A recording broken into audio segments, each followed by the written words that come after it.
प्रणाम दोस्तों, स्वागत है सभी का अनादि अनंतम पर। और आज भगवद गीता के अध्याय 3 के श्लोक नंबर 6 से शुरुआत करेंगे, पठन करेंगे और श्रवण करेंगे। तो इसमें ये अध्याय कर्मयोग पर है और जहाँ हमने छोड़ा था वहीं से श्री कृष्ण अर्जुन को किस प्रकार कर्मयोग का ज्ञान देते हैं और इसी से हमारे जीवन में भी इसका किस प्रकार से हम उपयोग कर सकते हैं और हमारे जीवन को धन्य कर सकते हैं, ये हम देखेंगे। शुरुआत करते हैं प्रार्थना से। ओम श्री गणेशाय नमः, श्री गुरुभ्यो नमः, गुरुचरणारविंदाभ्याम नमः, नमो नमः श्री गुरुपादुकाभ्याम। ओम श्री कृष्ण कृष्ण कृष्ण अच्युतानंत गोविंद कृष्णाय वासुदेवाय देवकी नंदनाय च नंदगोपकुमाराय गोविंदाय नमो नमः। श्री राधा कृष्णाय नमो नमः।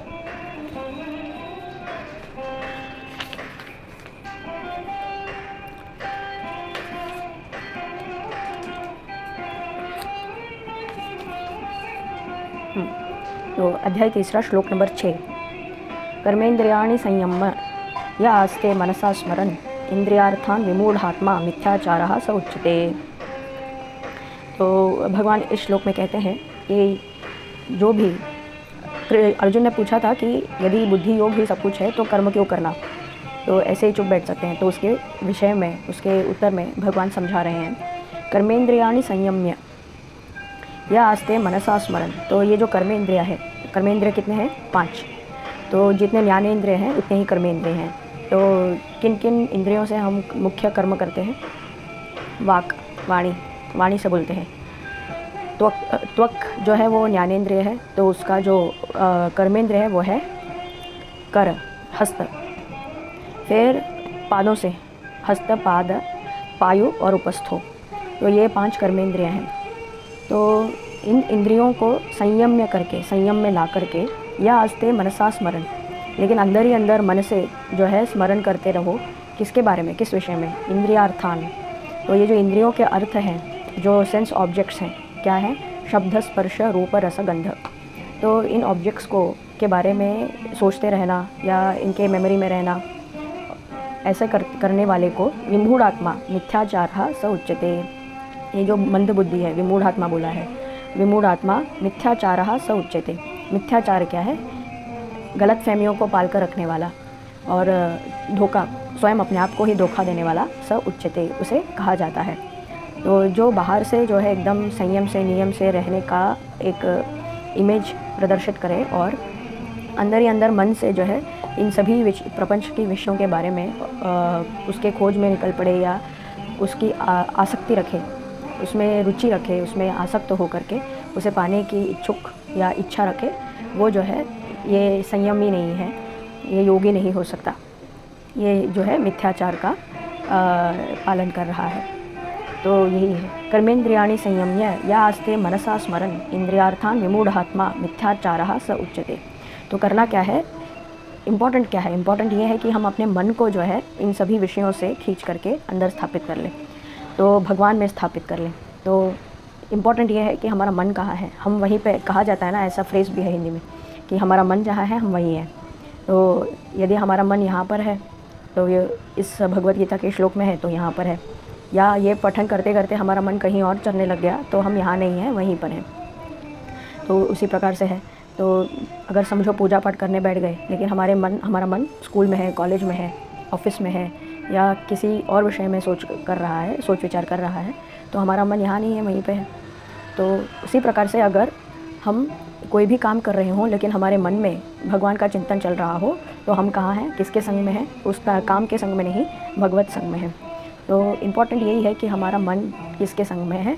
और सत्संग का अर्थ भी यही है कि सत्य चित आनंद स्वरूप जो भगवान है उनके संग में रहना, उन्हें स्मरण करते रहना, मन से उनसे जुड़ना, मन से उनका ध्यान करते रहना, यही सत्संग है। तो भगवान यही हमें समझा रहे हैं कि अपने मन को देखो, कहाँ पर है, किस स्थिति में है, किस अवस्था में है और किसके संग है। श्लोक नंबर 7। यस्तु इंद्रियाणि मनसा नियम्य आरभते अर्जुन कर्मेन्द्रियैः कर्मयोगम असक्तः स विशिष्यते। यस्तु इंद्रियाणि मनसा नियम्य, तो जो यह तू, लेकिन तू का अर्थ है लेकिन, परंतु यह जो इंसान, जो व्यक्ति इंद्रियाणि मनसा नियम्य, मन से इंद्रियों को नियम करने का आरंभ करता है अर्जुन। कर्मेंद्रियैहि कर्मयोगम असक्तः।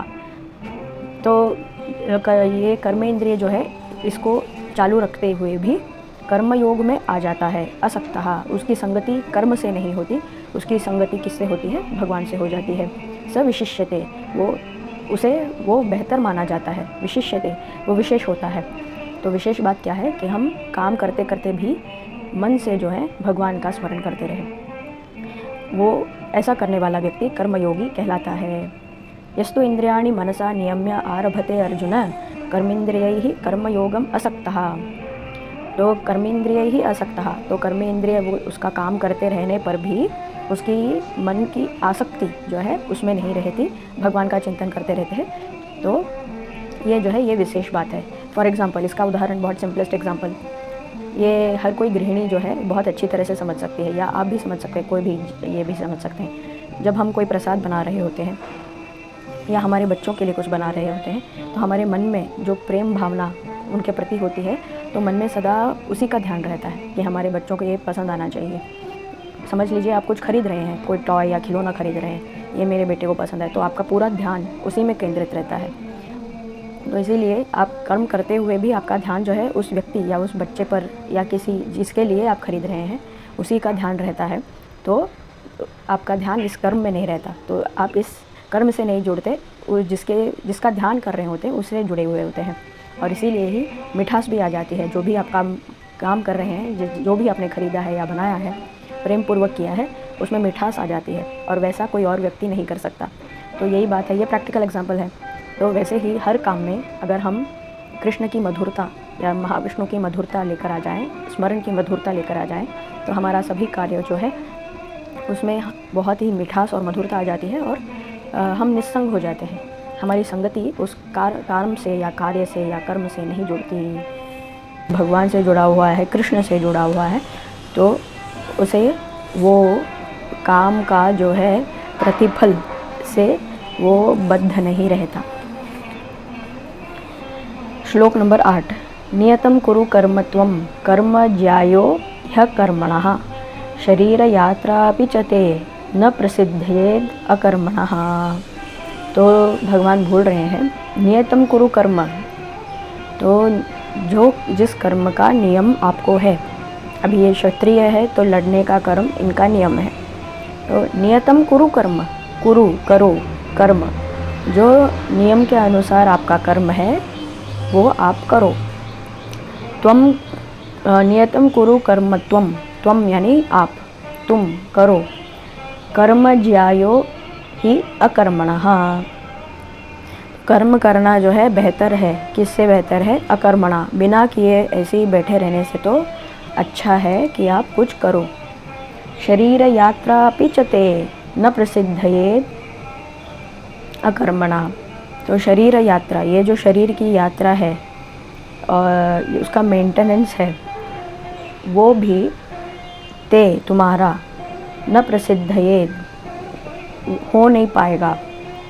कैसे? कभी अकर्मणः, अगर बिना कर्म के ऐसे ही बैठे रहोगे तो ये जो शरीर है इसको भी मेंटेन करना पॉसिबल नहीं होगा। तो इसको तो मेंटेन करने के लिए कुछ ना कुछ करना होगा। तो जो आपके नियमित कर्म है वो आप कर्म करते रहिए। तो कुछ भी किए बिना बैठे रहने से तो बेटर है कि आप ये करो। पॉइंट ये है कि आपका मन कितना चलता है। अगर बहुत ज़्यादा चलन में है तो काम करते रहना और मन को नियम करना ये श्रेष्ठ है। अगर आपका मन शांत है तो भले शरीर चले न चले कोई फ़र्क नहीं पड़ता। तो यही बात है। नियतं कुरु कर्मत्वं कर्म ज्यायो यानी बेहतर है ही अकर्मणः, अकर्म से बेहतर है कर्म करना। शरीर यात्रापि च ते, शरीर यात्रापि, अपि यानी कि वो भी, शरीर यात्रा भी च ते तुम्हारा, ते का अर्थ है तुम्हारा, न प्रसिद्ध ये नहीं हो पाएगा। अकर्मणः, अकर्म से या बिना काम किए रहने से शरीर का मेंटेनेंस भी हो नहीं पाएगा।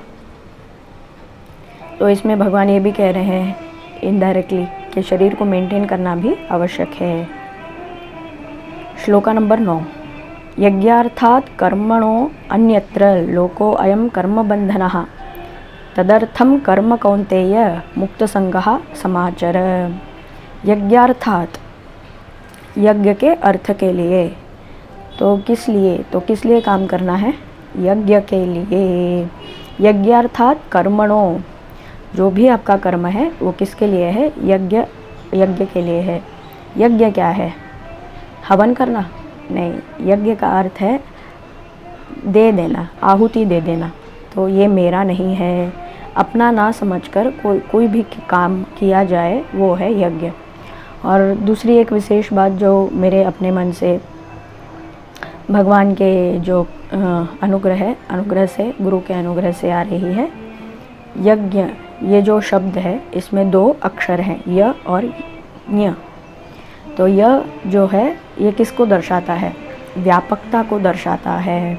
जैसे वायु हर जगह में व्यापक है, अंदर भी है बाहर भी है, जो स्पेस है उसके बीच में भी है, जहाँ स्पेस नहीं है वहाँ पे भी है।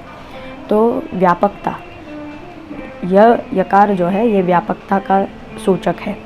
और ञ जो है ये ज्ञान का सूचक है।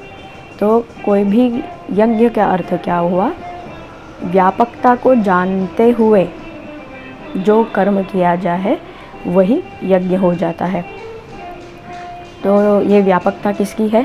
भगवान की है। तो वो जो एक है, जो हर जगह व्यापक है, सर्वव्यापी बोलते हैं ना, सर्वव्यापी। तो हर जगह में व्यापक जो है, अंदर भी है बाहर भी है, सब जगह में जो है spread all over the universe, उस एक के लिए यज्ञार्थात, उसके लिए किया हुआ कर्म जो है असली कर्म है। यज्ञार्थात कर्मणो अन्यत्र, और नहीं तो लोको अयम कर्म बंधनः।